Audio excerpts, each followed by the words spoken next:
서울 한복판 한여름의 태양은 무자비하게 내리쬐고 있었다. 낮 12시가 조금 지난 시간, 마포구를 지나던 273번 버스 안은 후텁지근한 열기로 가득했다. 햇살은 창문 틈으로 비집고 들어와 낡은 바닥에 얼룩을 그리며 퍼졌다.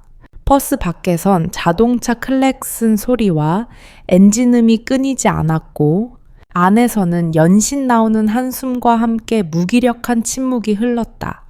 누가 음악을 튼 것도 아닌데 도시의 피로가 악보처럼 흐르고 있었다. 정류장에 멈춰선 버스. 홍대 입구 사거리 근처의 작은 정류장에서 문이 삑 소리를 내며 열렸다. 그 순간 지은지은 이 버스에 올라탔다. 어깨의 맨헌 가방은 끈이 헤어졌고 머리는 아무렇게나 고무줄로 묶여 있었으며 얼굴에는 깊은 다크서클과 햇빛에 그을린 흔적이 남아 있었다. 그녀는 오늘만 3군데 회사를 돌았지만 어디서도 받아주지 않았다. 한 곳에서는 대학 중퇴자는 안 된다고 했고 다른 곳은 이미 인원이 다 찼다고 말했다. 낡은 종이 이력서는 가방 안에서 구겨질 대로 구겨졌다. 지은은 말없이 사람들 틈에 섞였다. 누구 하나 자리를 양보하지 않았다. 버스 안에 유일한 빈자리는 창가 쪽에 앉아있던 한 남성 옆자리였다. 그는 말없이 창밖을 바라보고 있었고 주변의 소음과는 전혀 다른 세계에 있는 사람처럼 보였다. 지은은 조심스레 그 옆에 앉았다. 온몸엔 땀이 배어 있었고 이마에는 송골송골 땀이 맺혔다. 그녀는 조용히 눈을 감았다. 버스가 흔들릴 때마다 몸도 따라 흔들렸고 그렇게 눈을 붙이던 중 자신도 모르게 옆으로 기울었다. 그리고 그 남자의 어깨에 살짝 머리를 기대었다. 그는 고개도 돌리지 않았고 무릎 위에 올려두었던 손만 가볍게 움찔하더니 이내 다시 움직이지 않았다. 앞자리에 앉아있던 노인이 옆 사람에게 나직이 속삭였다. 요즘 애들 참 힘들다. 점심도 안 지났는데 저렇게 지쳐 잠들다니. 아무도 대답은 하지 않았지만 그 말을 들은 몇몇 사람의 눈빛이 부드러워졌다. 낯선 남자의 어깨에 기대어 잠든 한 젊은 엄마. 그 모습은 흔히 볼 수 있는 장면은 아니지만 어쩐지 사람들 마음에 조용한 울림을 주었다. 버스 기사는 백미러로 그 모습을 지켜보았다. 그는 아무 말 없이 라디오 볼륨을 살짝 올렸다. 흘러나오던 오래된 트로트 한 곡이 조용히 울려 퍼졌다. 사랑과 이별, 기다림을 담은 노래. 그 곡은 지은의 고른 숨소리와 함께 버스 안에 조용한 공기를 만들어냈다.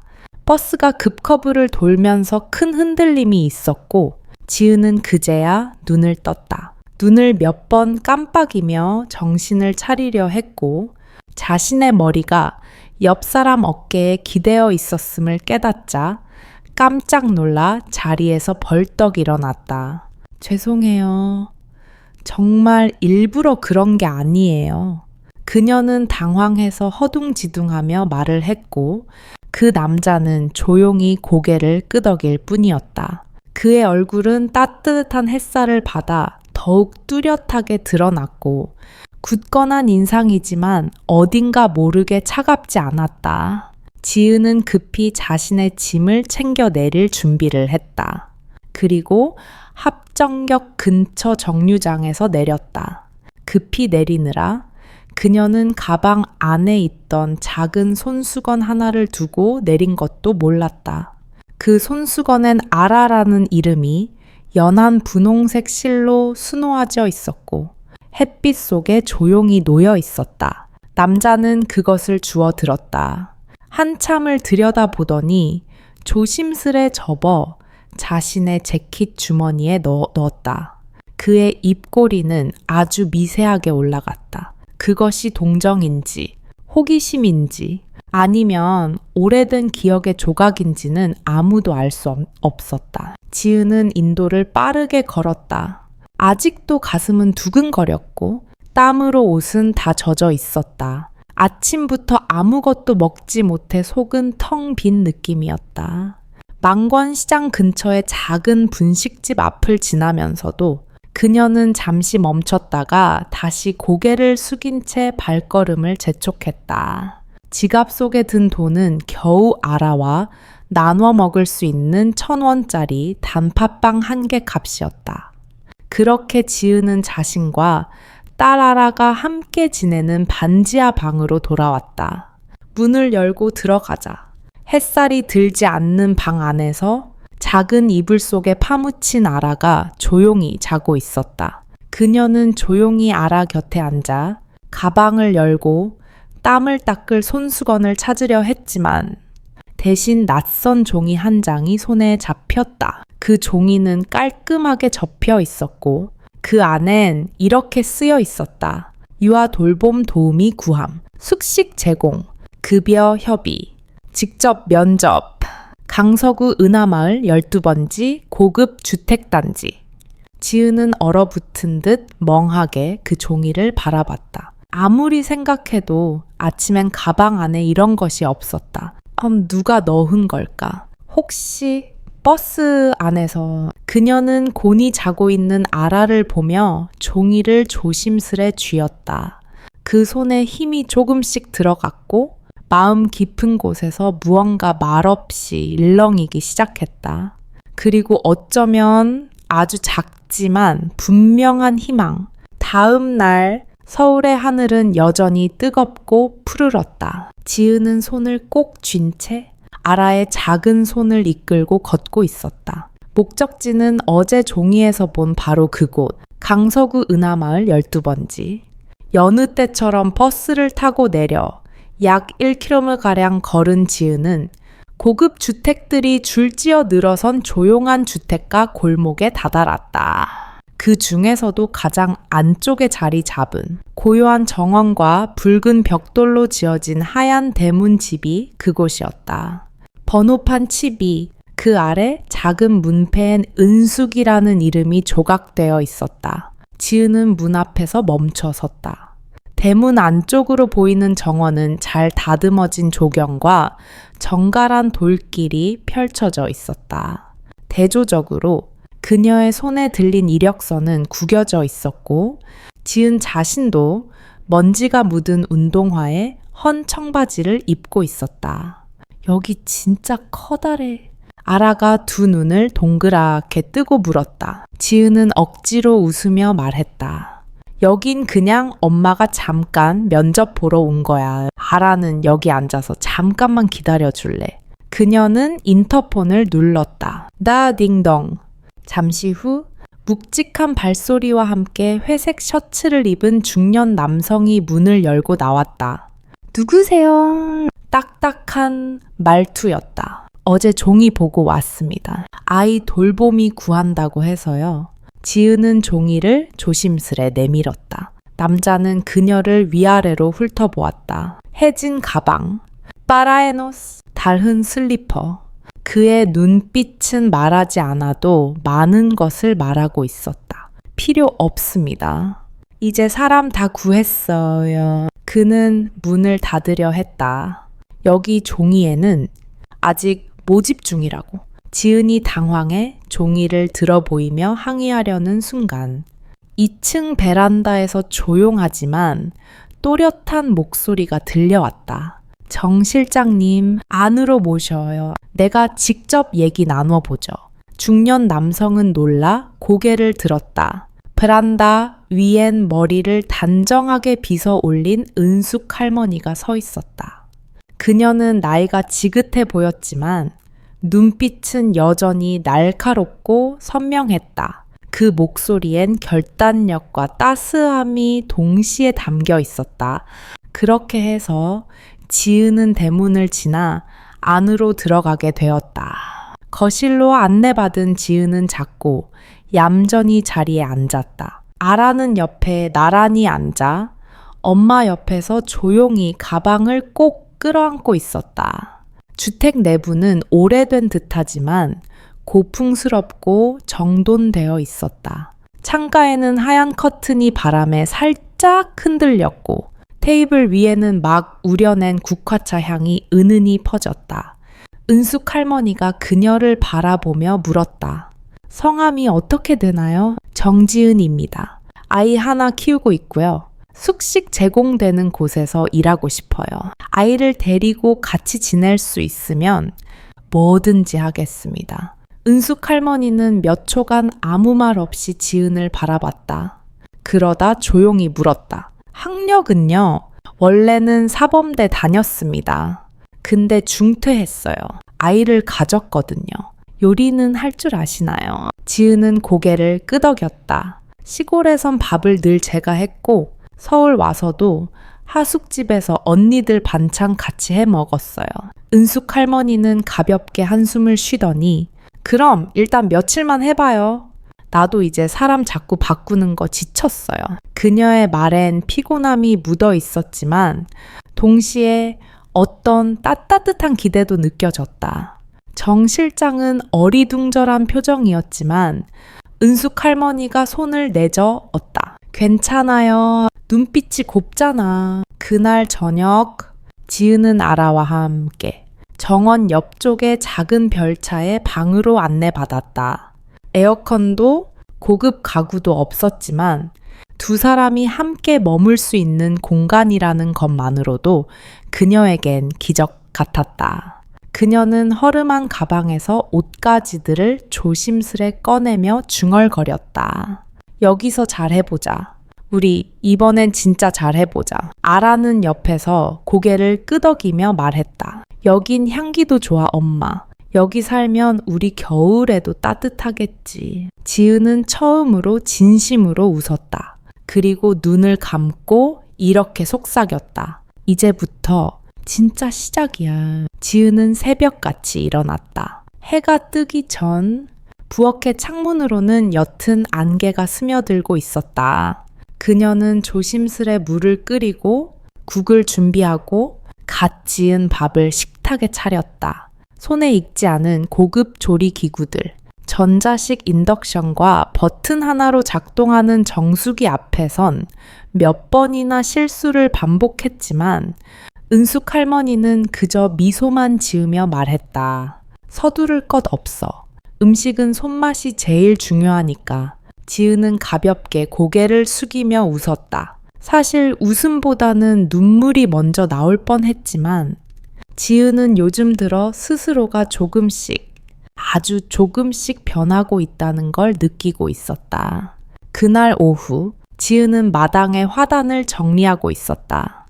작은 가위를 들고 시든 꽃잎을 자르고 있었는데 한창 집중하고 있던 중 아라가 조용히 그녀 곁으로 와서 말했다. 엄마, 위에 방 문 열려 있었어. 거기 멋진 책 엄청 많아. 지은은 고개를 들었다. 아라가 가리킨 방향은 2층 베란다 쪽이었다. 거긴 함부로 가면 안 돼. 그녀는 다정하지만 단호한 목소리로 말했다. 알겠어. 근데 아까 거기서 어떤 아저씨 봤어. 화면에 대고 얘기하는 거 했어. 지은의 마음이 쿵 하고 내려앉았다. 그때였다. 머리카락을 정리하며 마당 쪽으로 내려오는 발소리가 들렸다. 지은이 고개를 들었을 때 그 모습이 눈에 들어왔다. 그는 민준이었다. 바로 그날 버스 안에서 그녀가 기대었던 낯선 남자, 어깨에 조용히 머리를 얹었던 단 몇 분의 그 순간이 이제 눈앞에 살아 숨쉬고 있었다. 그는 회색 셔츠에 슬랙스를 입고 있었고 여전히 눈빛은 차분하면서도 날카로웠다. 그녀와 눈이 마주친 순간 두 사람 모두 멈춰 섰다. 숨소리마저 조용해진 시간이었다. 지은이 먼저 고개를 숙이며 말했다. 정말 죄송했어요. 일부러 그런 게 아니었는데. 민주는 그녀를 가만히 바라보다 고개를 살짝 저었다. 그럴 필요 없습니다. 누구나 기대고 싶을 땐 있으니까요. 그 말은 짧았지만 무척 긴 여운을 남겼다. 그의 말투는 딱딱하지 않았고 목소리는 낮고 깊었다. 지은은 갑자기 얼굴이 화끈해졌다. 그녀는 다시 눈을 내리깔고 고개를 끄덕였다. 아라가 지은의 손을 꼭 잡고 말했다. 이 아저씨 어디서 본 것 같아. 우리 버스에서. 지은은 놀라며 아라를 가볍게 안아 올렸다. 조용히 하자. 아저씨 일하시니까. 민주는 옅은 웃음을 지으며 말했다. 기억이 빠르네요. 똑똑한 아이네요. 지은은 민준의 눈빛에서 그날 버스에서의 일을 기억하고 있음을 확신했다. 하지만 그는 전혀 언급하지 않았다. 그날의 어깨도 손수건도 아무것도 말하지 않았다. 그날 저녁 지은은 식사를 준비했다. 은숙 할머니가 유난히 조용했다. 밥상 위엔 된장찌개와 고등어구이, 나물 반찬이 올려졌다. 그녀는 민준이 식사 자리에 나올 거라곤 전혀 예상하지 못했다. 하지만 식탁 한쪽에 조용히 앉아 있는 그를 보고 지은은 숟가락을 들다가 멈칫했다. 그는 말없이 앉아 있었다. 단정하고 조용하게. 그러나 눈빛은 계속 지은의 움직임을 따라다녔다. 은숙 할머니는 그 분위기를 깨듯 말했다. 지은 씨, 된장찌개 아주 잘 됐네요. 이거 딱 옛날 맛이. 그 말을 들은 민준이 문득 말했다. 어릴 때 어머니가 항상 이 맛으로 끓이셨어요.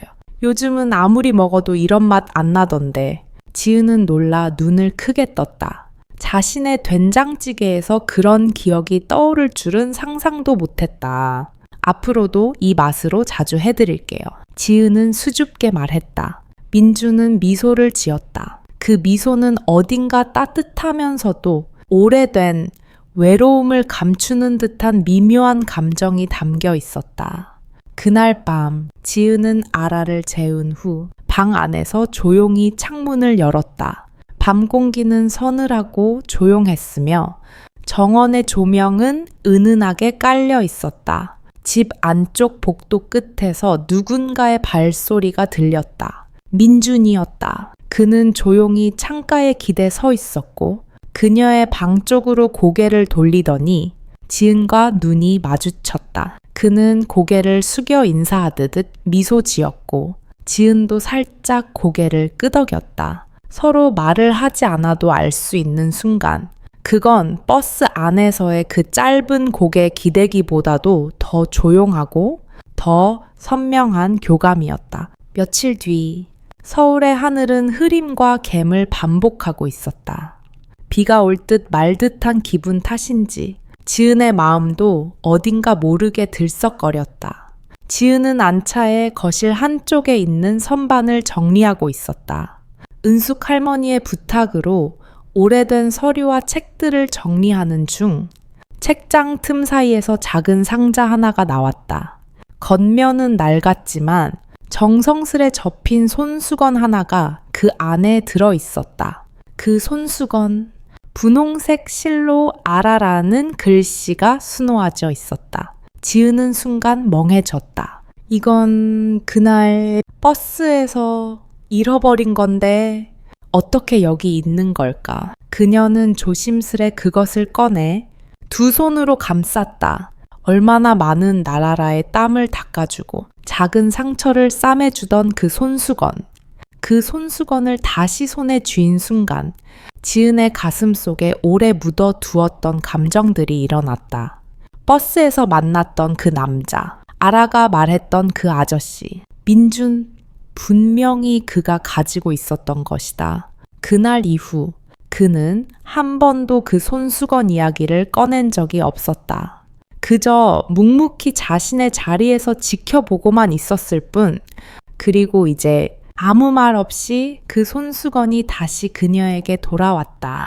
그날 저녁 은숙 할머니는 유난히 말이 없었다. 저녁 식사를 마친 뒤 지은에게 먼저 말을 건넸다. 지은 씨, 혹시 밤에 잠깐 차 한 잔 괜찮을까요? 작은 찻잔 2개, 한쪽엔 국화차, 다른 쪽엔 유자차가 담겼다. 이 집에 온 지 벌써 일주일이 넘었네요.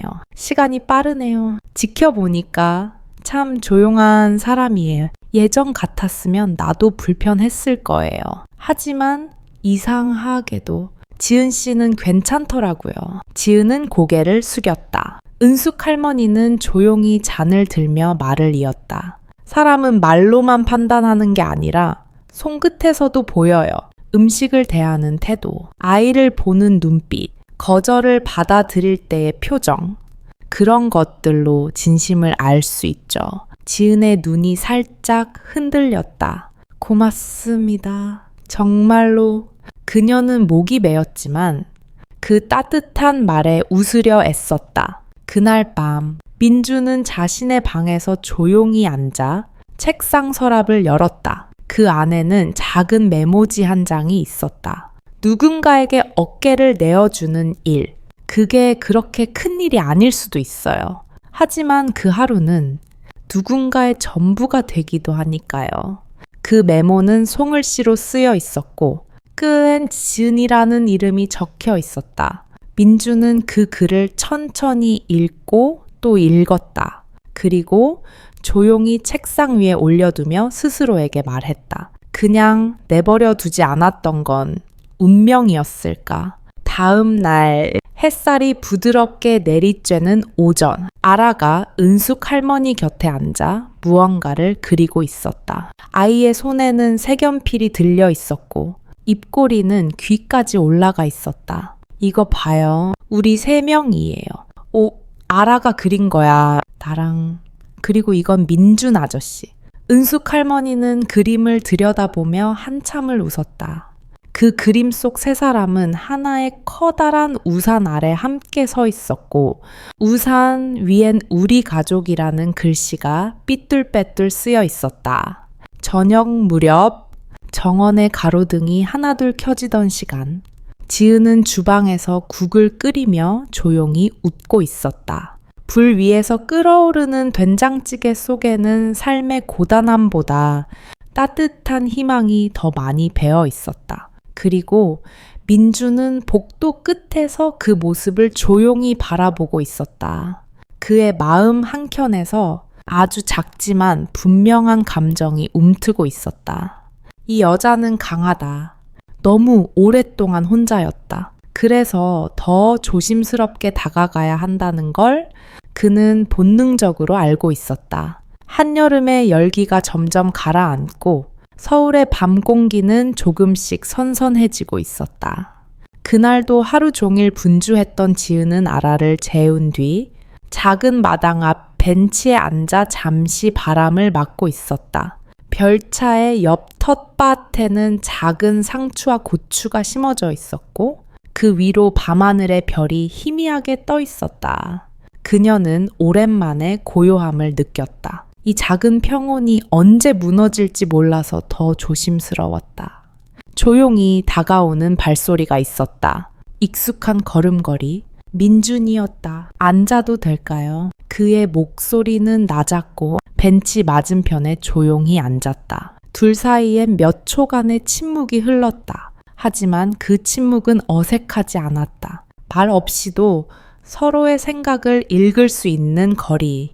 지은이 먼저 입을 열었다. 요즘은 그래도 예전보다 조금 숨 쉴 수 있어요. 그 말에 민주는 조용히 고개를 끄덕였다. 말보다 표정이 먼저 말하더군요. 그건 좋은 건가요? 그녀는 작게 웃으며 물었다. 좋은 거죠. 거짓말을 잘 못한다는 뜻이니까요. 지은은 그 말을 듣고 잠시 고개를 숙였다. 그러곤 조심스레 물었다. 그 손수건 버스에서 주운 거. 민주는 조금 놀란 듯 했지만 이내 고개를 끄덕였다. 그냥 돌려주려고 했어요. 그런데 이상하게 계속 주머니에서 꺼내지 못하겠더군요. 민주는 한참 말을 멈췄다. 그의 시선은 어딘가 먼 곳을 향하고 있었다. 누군가를 안고 누군가에게 기대고 그런 게 익숙하지 않아서요. 그 손수건이 그날 이후로 나한테 이상한 기억이 되어버렸거든요. 익숙하지 않은 따뜻함이랄까. 그의 말은 담담했지만 지은은 그 안에서 외로움의 그림자를 느낄 수 있었다. 그는 겉으로는 단단해 보였지만 속은 꽤 오래 전부터 조용히 무너지고 있었는지도 몰랐다. 지은은 조심스레 말했다. 저도 그래요. 누군가에게 나를 기대는 게 늘 무서웠어요. 그래서 아라한테도 항상 엄마가 강해야 해라고 되뇌었죠. 근데 요즘은 가끔 강한 척만 하고 있는 것 같기도 해요. 민주는 그녀를 바라보았다. 그의 눈빛엔 연민이 아닌 이해와 공감이 담겨 있었다. 지은 씨는 강한 게 아니에요. 그냥 필요한 만큼 버틴 거예요. 그건 진짜 용기죠. 그 순간 지은의 눈가가 붉어졌다. 누군가 자신을 위해 이렇게 말해준 것이 얼마나 오랜만인지 눈물이 나오려는 걸 애써 참으며 그녀는 고개를 돌렸다. 그날 밤 지은은 방으로 돌아와 불을 끈 채 조용히 누웠다. 창밖으로 부는 바람 소리가 귓가를 스쳤고 민준의 목소리가 자꾸만 머릿속에서 반복되었다. 그건 진짜 용기죠. 그 말은 마치 오래된 비명을 감싸주는 담요처럼 그녀의 가슴 깊은 곳을 천천히 덮어주었다. 며칠 뒤 민주는 출근을 앞두고 마당 앞에서 잠시 멈춰 섰다. 그는 정장을 입고 있었고 손에는 고급 서류 가방이 들려 있었다. 그 순간 아라가 현관에서 뛰어나와 그를 불렀다. 민준 아저씨. 그는 돌아봤다. 아라가 손에 무언가를 쥐고 있었다. 종이로 접은 작은 학 한 마리. 이거 가져가요. 아저씨한테 행운이 올 거예요. 민주는 잠시 놀란 듯 하다가 조심스레 그것을 받았다. 이런 거 받아본 적 없는데 아라가 만든 거예요. 엄마는 내일 김밥 싸줄 거예요. 그거 먹으면 더 힘도 나요. 민주는 웃음을 참지 못하고 고개를 끄덕였다. 지은이 뒤에서 그 모습을 지켜보고 있었다. 그리고 자신도 모르게 입가에 미소가 번졌다. 그날 오후 지은은 시장에서 돌아오는 길에 작은 반찬 가게 앞에서 멈춰 섰다. 그곳에서 파는 고등어 조림 냄새가 어릴 적 외할머니 댁을 떠올리게 했다. 그녀는 반찬 몇 가지를 산 뒤 집으로 돌아와 저녁을 준비했다. 오늘은 민준이 늦는다고 했지만 왠지 모르게 밥상을 조금 더 신경 써 차렸다. 그녀는 문득 생각했다. 이 사람에게 따뜻한 저녁을 주는 게 어쩌면 나의 작은 용기일지도 몰라. 그날 아침 민주는 유난히 일찍 집으로 돌아왔다. 출근길에 갑작스럽게 회의가 취소되었고 이상하게도 그의 발걸음은 회사보다 이 집을 더 원하고 있었다. 현관문을 열고 들어온 민주는 조용히 신발을 벗고 안으로 들어섰다. 거실 한켠에서는 아라의 웃음소리가 들렸다. 이건 고양이, 이건 강아지, 민준 아저씨는 사자. 지은은 밀가루 반죽을 하던 손을 잠시 멈추고 웃었다. 왜 아저씨가 사자야? 든든하고 눈빛이 불도저 같으니까. 아라는 태연하게 말했고 지은은 웃음을 터뜨렸다. 민주는 문틈에서 그 모습을 가만히 지켜보다가 조용히 말했다. 불도저라니 그거 좋은 말은 아닌 것 같은데요. 세 사람이 동시에 눈이 마주쳤다. 지은은 조금 당황했지만 민주는 웃으며 안으로 들어왔다.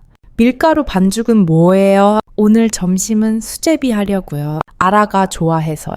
저도 수제비 좋아하는데요. 지은은 놀란 듯 고개를 들었다. 민준 씨는 그런 거 안 좋아할 줄 알았어요.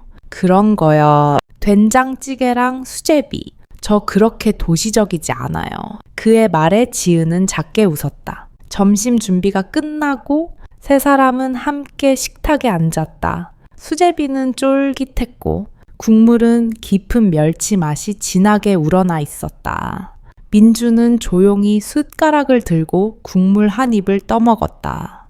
이 맛 어디서 많이 먹어본 느낌이에요. 어릴 때 외할머니 댁에서 먹던 그 맛.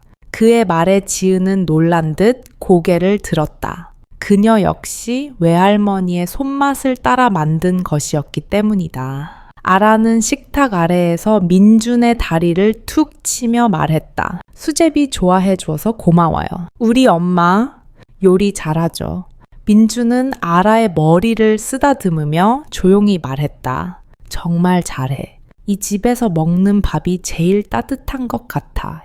그 말은 단순한 칭찬이 아니었다. 그 안에는 감정이 담겨 있었다. 외로움 속에서 발견한 미약한 온기. 그 온기가 지금 그의 식탁 위에서 피어나고 있었다. 오후가 되어 민주는 다시 회사로 향했다. 지은은 아라와 함께 마당에서 빨래를 널고 있었다.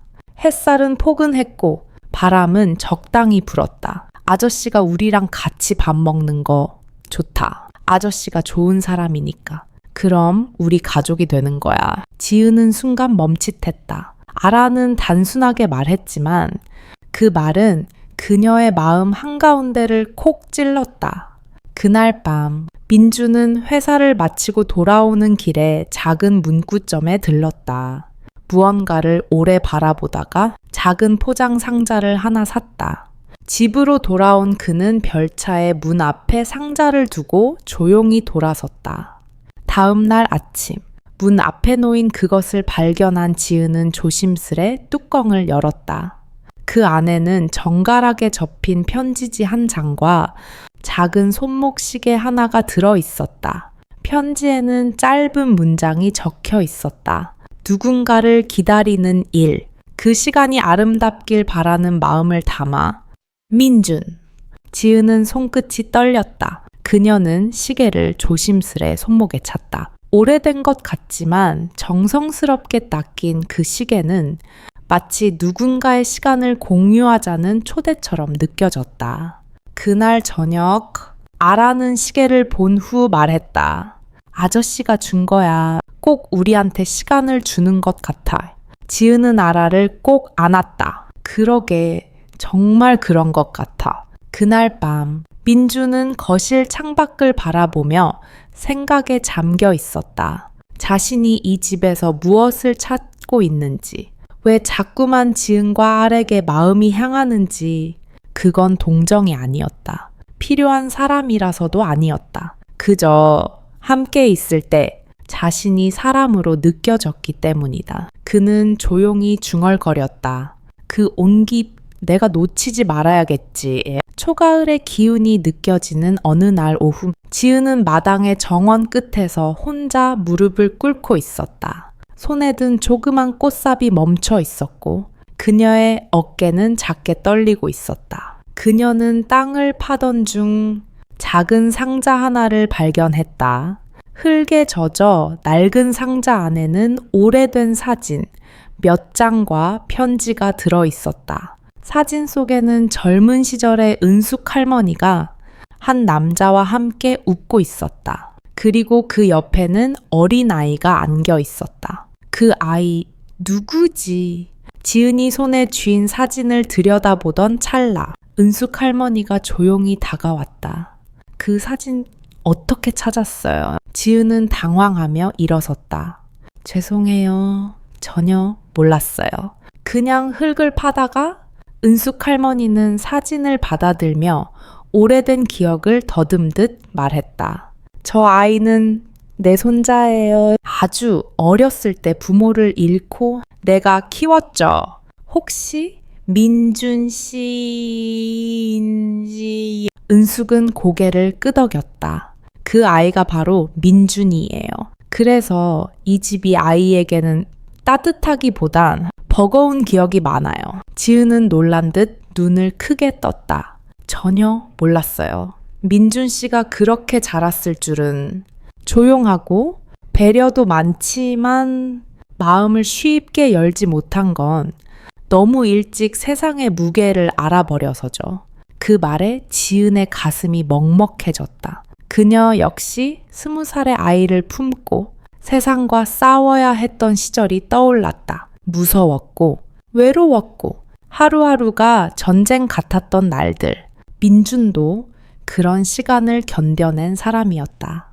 그날 밤 지은은 방 안에서 오래된 수첩을 꺼냈다. 그 안에는 아라가 태어나기 전 지은이 남몰래 쓴 짧은 일기들이 담겨 있었다. 오늘도 병원에서 사람들의 시선을 견뎌야 했다.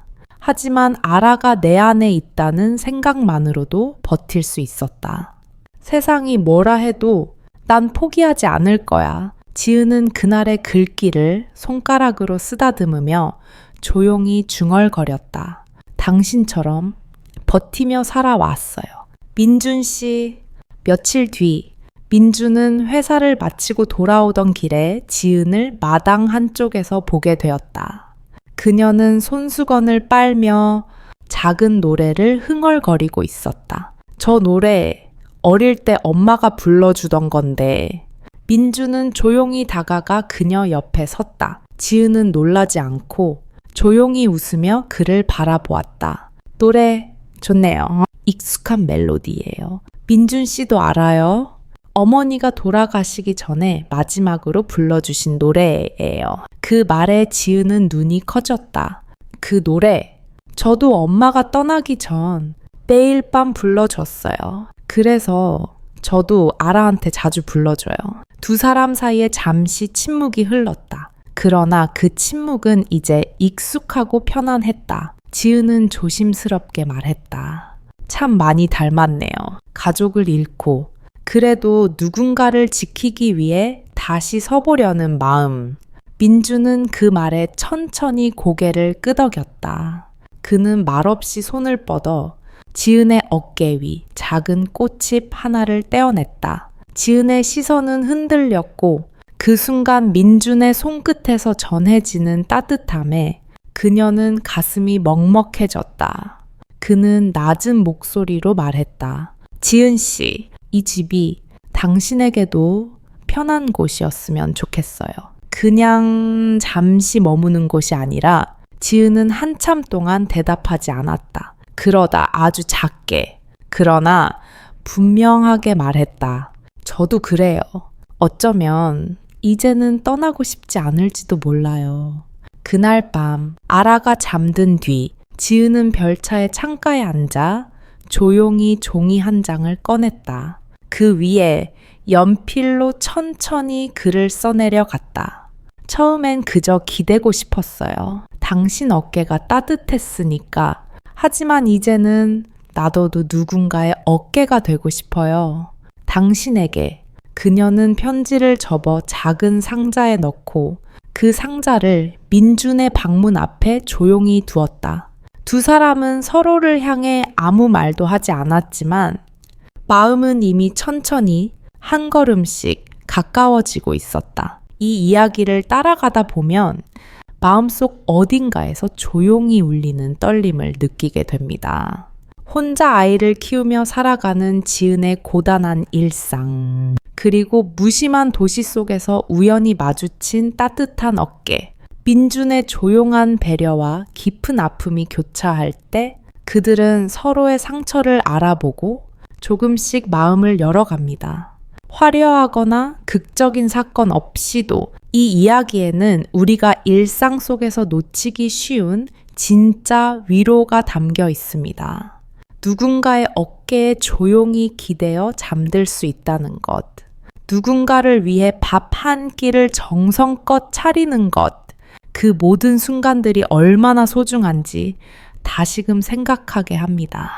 이제 막 서로의 마음을 알아가기 시작한 지은과 민준, 그리고 사랑스러운 아라, 그들의 이야기가 앞으로 어떻게 펼쳐질지 궁금하시다면 지금 이 영상의 좋아요를 눌러주시고 구독 버튼도 꼭 눌러주세요. 댓글로 여러분의 감상도 들려주시면 정말 큰 힘이 됩니다. 많은 응원과 관심이 있다면 다음 편에서 더 깊어지는 이야기로 찾아뵐게요. 우리 함께 이 따뜻한 이야기의 다음 페이지를 열어보지 않으실래요?